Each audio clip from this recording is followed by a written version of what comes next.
భగవద్గీతే భవద్వేషిణి. ప్రియ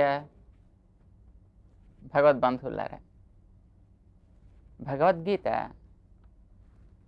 ఏదో సామాన్యమైనటువంటి ఉపదేశం మాత్రమే కాదు, ఇదొక గొప్ప శాస్త్రం కూడా. శ్రీకృష్ణుడు భగవద్గీతోపదేశం చేయడానికంటే ముందు అనేక శాస్త్రాలు ఇంకా లోకంలో ఉన్నాయి. అవి కూడా దేహాత్మల గురించి వివేచన చేసాయి. అవి ఏవో కొన్ని సిద్ధాంతాన్ని ప్రతిపాదించాయి.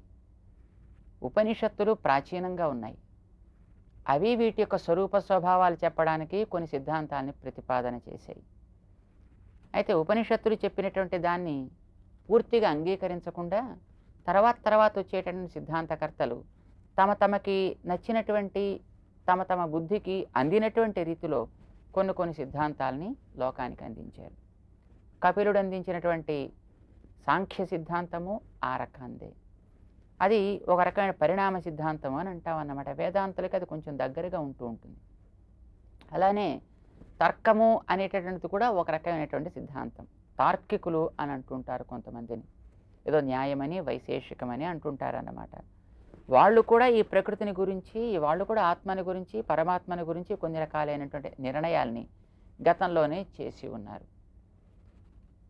ఇలాగా ప్రతి విషయాన్ని గురించినటువంటి సిద్ధాంతాలు లోకంలో అనేకం వ్యాపించి ఉన్నాయి. అయితే వేదాంతులు అన్నిటినీ కూడా స్వీకరిస్తారు, ఏది వాళ్ళు కాదు అని అనరు.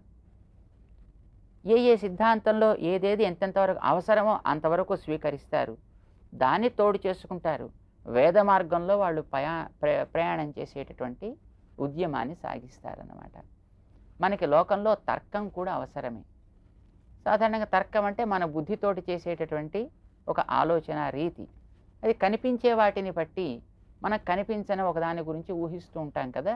ఎక్కడైనా ఒక చోట మనకు పొగ కనిపించిందంటే అక్కడెక్కడో నిప్పు ఉంది అని మనం ఊహిస్తాం, కనిపించకపోయినా. వాసన వేస్తుంటే ఇక్కడెక్కడో ఆ వాసనకి కారణమైనటువంటిది పదార్థం ఉంది అని మనం గుర్తిస్తాం. ఒక శబ్దం వినిపిస్తే ఆ శబ్దాన్ని వినగానే ఆకాశం అంతా మేఘావృతమై ఉన్నట్టుంది, గర్జనలు వినిపిస్తున్నాయి, మేఘధ్వనులు వినిపిస్తున్నాయి అని మనం గుర్తిస్తాం. ఒకటి మనకి తెలిసేదాన్ని బట్టి తెలియని దాని దగ్గరికి పెడతాం అన్నమాట. అంటే ఒక కార్యాన్ని బట్టి మనం కారణాన్ని ఊహించేటటువంటి ప్రయత్నం చేస్తుంటాం. ఇది ఒక సిద్ధాంతం.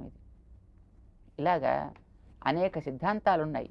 ఒక్కొక్క సిద్ధాంతంలో దీని గురించి వాళ్ళు ఏ విధంగా భావన చేస్తుంటారో చెప్పి, ఆ విషయాలతోటి అర్జునుడి గతంలోనే పరిచయం ఉంది కనుక వాటి యొక్క ప్రస్తావన కూడా తీసుకుని వస్తూ తను చెప్పదలుచుకున్నటువంటి వేద సిద్ధాంతాన్ని మరింత బాగా అర్జునుడికి శ్రీకృష్ణుడు వివరిస్తాడన్నమాట.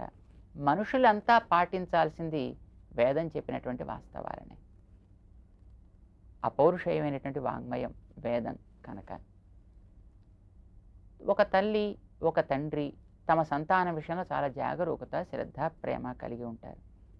అందులో తల్లి తమ యొక్క పిల్లలు బాధపడితే చూడలేదు, ఏది ఇష్టమో అది చేయాలనుకుంటుంది. తండ్రి పిల్లలు బాధపడితే ఆయన చూడలేడు, ఏది మంచిదో అది చేయాలనుకుంటాడు. మంచి అస్తమానం ఇష్టం కాకపోవచ్చు, ఇష్టమైన అస్తమానం మంచి కాకపోవచ్చు. ఇష్టమైన దాన్ని ప్రియము అంటారు, మంచిని హితము అని అంటారు. అప్పుడప్పుడు హితం కొంచెం చేదుగా ఉండొచ్చు, కానీ అది మనకి స్వీకరించాల్సిందే. తండ్రి హితానికి ప్రతీక, తల్లి ప్రియానికి ప్రతీక. ఈ ప్రియహితములు రెండూ కలిసి ప్రవర్తిస్తే పిల్లలకి శ్రేయస్సు అన్నమాట. కనుక వాళ్ళకి ఇష్టము నడుస్తూ ఉంటుంది, దాంతోపాటు అది మంచికి పరిణమిస్తూ ఉంటుంది అన్నట్టు, దారి తీస్తూ ఉంటుంది అన్నమాట. శ్రీకృష్ణుడు మనకి ప్రియహితములన్నిటినీ కూడా ఎట్లా స్వీకరించాలి, ఎక్కడి నుంచి స్వీకరించాలో చూపిస్తున్నాడు. మన పూర్వులు మన పెద్దలు వేదం మన ప్రియహితాల్ని చూసేది అని నిర్ణయం చేశారు. ప్రియహితాలు చూడడం అంటే కేవలం ఒక తల్లి తండ్రికే ఎంత ప్రేమ, మన ఎంత హితకాంక్ష ఉంటుందో లోకంలో చూస్తుంటామే. ఇలాంటి ఒక తల్లి తండ్రి కాదు, కొన్ని వేల తల్లులలో ఉండేటువంటి ప్రేమని మాత్రమే తీసి ముద్ద కడితే అది తల్లి, అది వేదమైంది. వేదమాత అంటాం మనం దాన్ని. అందుకే తండ్రిలో ఉండే హితకాంక్ష మాత్రమే దాన్ని తీసి దాన్ని పిండి సారంగా తీస్తే అలాంటి కొన్ని వేల తండ్రుల్లో ఉండేటువంటి హితకాంక్ష అంతటిని కూడా ఒక ముద్ద కట్టిస్తే అది వేదం అంటారు. వేద పురుషుడు అని అంటూ ఉంటారు అందుకే దాన్ని. కనుక వేలాది తల్లిదండ్రుల్లో ఉండేటువంటి ప్రియహితములు రెండూ ఒక చోటకి చేరితే అది వేదమైందని, అది మనకందరికీ ఎప్పుడు శ్రేయస్సునే చెబుతుంది కనుక దాన్ని తాత్కాలికంగా మనకి ఇష్టం లేనట్టు, అది కష్టమైనట్టు అనిపిస్తున్నా దాన్ని వదలడానికి వీలేదు, ఆచరించాలి అని అంటారన్నమాట. ఆ వేదం యొక్క లక్ష్యం ఏమిటో మనకి చెప్పేది వేదాంతము అని అంటాం. అంతం అంటే నిర్ణయం. వేదంలో ఏది మనకి మంచి అని నిర్ణయం జరిగిందో ఆ నిర్ణయాన్ని చెప్పే భాగాన్ని వేదాంతము అంటాం. వేదాల్లో చివరిది అని అంటుంటారు కొంతమంది, అయితే అయి ఉండొచ్చు, అది కూడా ఒక అర్థం. కానీ అంతం అనే దానికి నిర్ణయం అని మనం భగవద్గీతలో చూస్తే తెలియచ్చు. ఉభయోరపి దృష్టోంతః అంటే నాసి అనాసి అనే రెంటి యొక్క నిర్ణయం జరిగింది గతంలో అని చెప్పాడు కృష్ణుడు. అంతం అనేది నిర్ణయం అని కూడా ఒక అర్థం అన్నమాట. వేదంతము అంటే ఏదైతే తెలిస్తే ఇక అన్నీ తెలిసినట్టు అవుతాయో, ఏ తెలివికి నిర్ణయించాల్సింది వేరే మరొకటి లేకుండా అదే నిర్ణయం అయి ఉంటుందో, ఇగో అలాంటి దాన్ని మనకి తెలియజేసేది వేదం. వేదాంతము అని దాన్ని అంటాం మనం. ఈ వేదాంతం మనిషికి కావలసిన వాటన్నిటిని కూడా తెలియజేస్తుంది. దాన్ని మనం పాటించాలి. అయితే దానికి మనకి ఏదైనా ఒక తోడు కావాలి, నడిపించేది. మనకి తర్కం లాంటివి దానికి తోడు పడుతుంటాయి అన్నమాట మన నడవటానికి. లక్ష్యం ఏమిటి, గమ్యం ఏమిటి అనేది మనకి వేదాంతం చూపిస్తుంది. ఆ మార్గంలో మనం నడిచేటప్పుడు రకరకాలైనటువంటి దారి దోపిడీలు కూడా జరుగుతూ ఉంటాయి కదా అప్పుడప్పుడు మంచి మార్గంలో వెళ్ళేటటువంటి వాళ్ళకి. అలాంటివేమీ జరగకుండా మనని సురక్షితంగా అక్కడికి చేర్చడానికి మనకి తర్కం తోడు పడుతూ ఉంటుందన్నమాట. మరో రకంగా చెప్పాలంటే వేదాంతులు అనేవాళ్ళు ఒక అద్భుతమైనటువంటి తోట వేశారు. అందులో అద్భుతమైనటువంటి రసాలు, ఆనందరసములు రేటటువంటి పండ్లు పండుతూ ఉంటాయి, కర్మఫలములు పండుతూ ఉంటాయి, చక్కటి పరిమళాలు కలిగినటువంటి పుష్పాలు మనకి అందులో అందుతూ ఉంటాయి. వాటిని అందుకోవటానికి ఏర్పడేటటువంటి ఆటంకాలుగా ఎన్నెన్నో కామ క్రోధాది రకరకాల జంతువులు పాడు చేస్తుంటాయి. అలాంటి వాటిని పాడు చేయకుండా మనకు ఒక కంచె కావాలి. మనకి తర్కం అనేటటువంటిది, న్యాయం అనేటటువంటిది ఆ రకమైన కంచె మనలో పండేటువంటి కర్మ పంటకి, ఈ చేనుకి అని అంటారన్నమాట. అందులో మనకి శ్రీకృష్ణుడు ఆ తార్కికుల యొక్క శైలిని అనుసరించి ఒక విధానాన్ని చూపిస్తున్నాడు. ఏమని అంటే ఆత్మ ఎప్పుడూ నశించదు. ఎట్లా మనం తెలుసుకుంటాం? ఊహించు. ఆత్మ అనాసి, అవినాశి అని కూడా దాన్ని అంటాం. చాలా అద్భుతమైనటువంటి ఒక తార్కిక ప్రక్రియలో శ్రీకృష్ణుడు ఉపదేశం చేసినటువంటి శ్లోకం. అవినాశితు తద్విద్ధి ఏన సర్వమిదం తతం వినాశమవ్యయస్యాస్య న కశ్చిత్ కర్తుమర్హతి. ఆత్మ అవినాశి చెప్పాడు. ఎందుకు? సర్వతత్వాత్, దానికి ఒక హేతువుని తానిస్తున్నాడు అన్నమాట. ఆత్మ అంతటా వ్యాపించి ఉండును కనుక అది నశించదు. అన్నిటికంటే కూడా సూక్ష్మం కనుక అంతటా తను వ్యాపించగలదు. అంటే అన్నింటిలోనూ తను వ్యాపించగలదు. ఏమిటి దీని తాత్పర్యం అని అంటే, ఏదైనా ఒక వస్తువు మరొక వస్తువులోకి ప్రవేశించాలంటే ఆ వస్తువు పెద్దదై ఉండాలి, ఇది చిన్నదై ఉండాలి.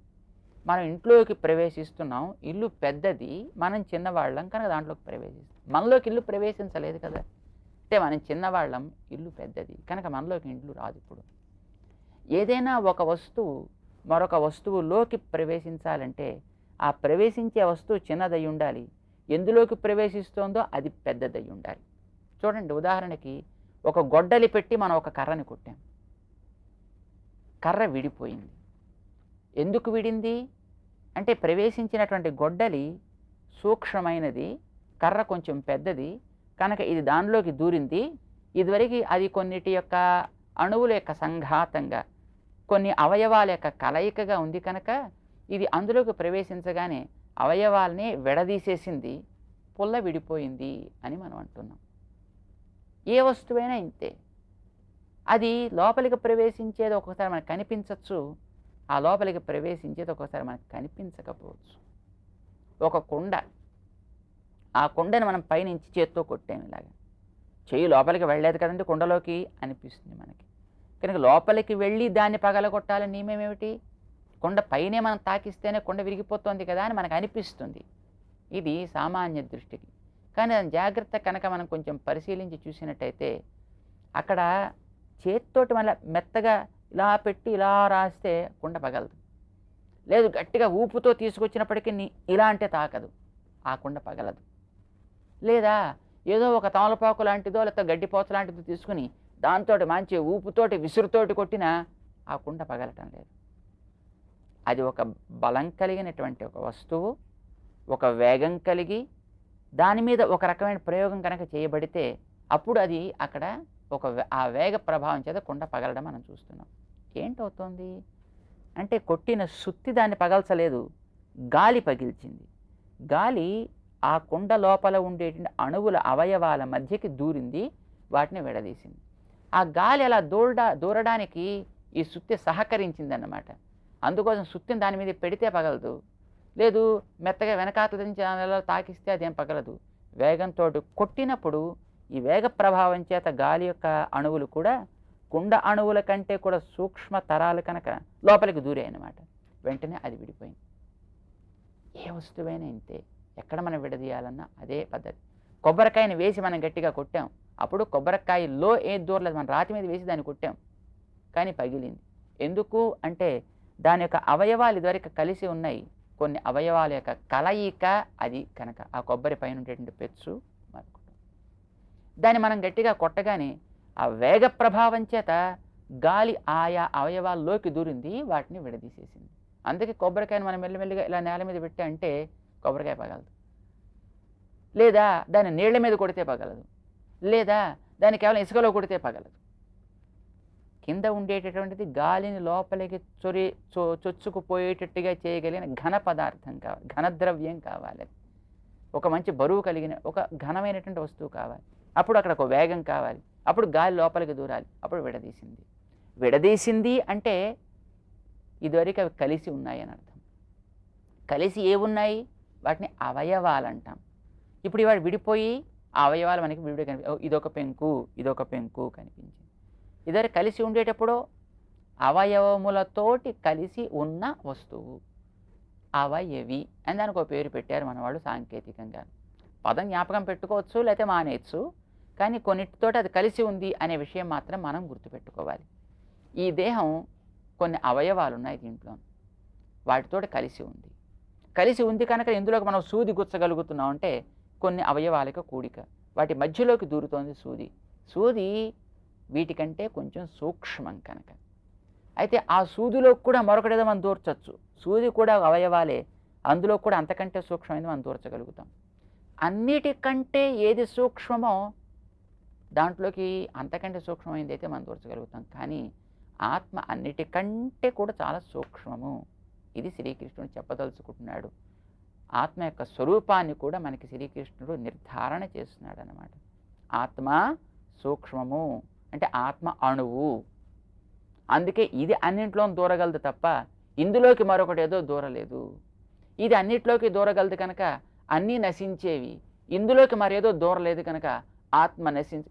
కామన్ లాజిక్, మనం మామూలుగా చూసేటువంటి ఒక తర్కం ప్రకారమే దీన్ని మనం చెప్పేసేయచ్చు. అణువు అంటే దాన్ని కూడా మనం విడదీసి పరమాణువులు చేస్తున్నాం కదా అనే సందేహం మనకు కలగచ్చు. కానీ అణువుకి నిర్వచనం మన శాస్త్రాలు ఒక అద్భుతమైన క్రమంలో చేసాయి. ఈవేళ మామూలుగా మనం చూసేటటువంటి యాటమ్ ఇది కాదు అణువు. ఇది విడదీయడానికి అవకాశం ఉంటుందేమో. ఏ అతి సూక్ష్మ భాగమైతే ఇక పైన విడదీయడానికి వీలు కాదో అలాంటి అతి సూక్ష్మ భాగాన్ని అణువు అని మేము నిర్వచిస్తాం అనే మనకి చెప్పారు. దానికి అణువు అని నిర్వచనం సరిపోతుందన్నమాట. ఇప్పుడు ఈవేళ మన వాళ్ళు ఏదో కొన్నిటిని విడదీసుకుంటూ ప్రోటాన్స్ దాకా వెళ్ళారు. దాన్ని ఇంకా విడదీయచ్చు, దాని తర్వాత ఇంకా ఏవో విడదీయచ్చు. విడదీసిన ఆ విడదీయబడే సూక్ష్మతర భాగం కంటే కూడా ఈ ఆత్మ అనేది సూక్ష్మం. దాన్ని మరి ఇంకెవరు విడదీయలేరు. దానికి అణువు అని పేరు. ఇవన్నీ కూడా బృహత్తులే, ఇవన్నీ కూడా మహత్తులే అని అంటాం అన్నమాట మనం. ఇది ఆత్మస్వరూపం. ఎందుకోసం? ఏన సర్వమిదం తతం, ఇది అంతటా అన్నిటా కూడా వ్యాపించి ఉండును. ఇది స్వామి నిర్ధారణ చేస్తున్నాడు. ఇది తార్కిక శైలిలో చేస్తున్నాడు.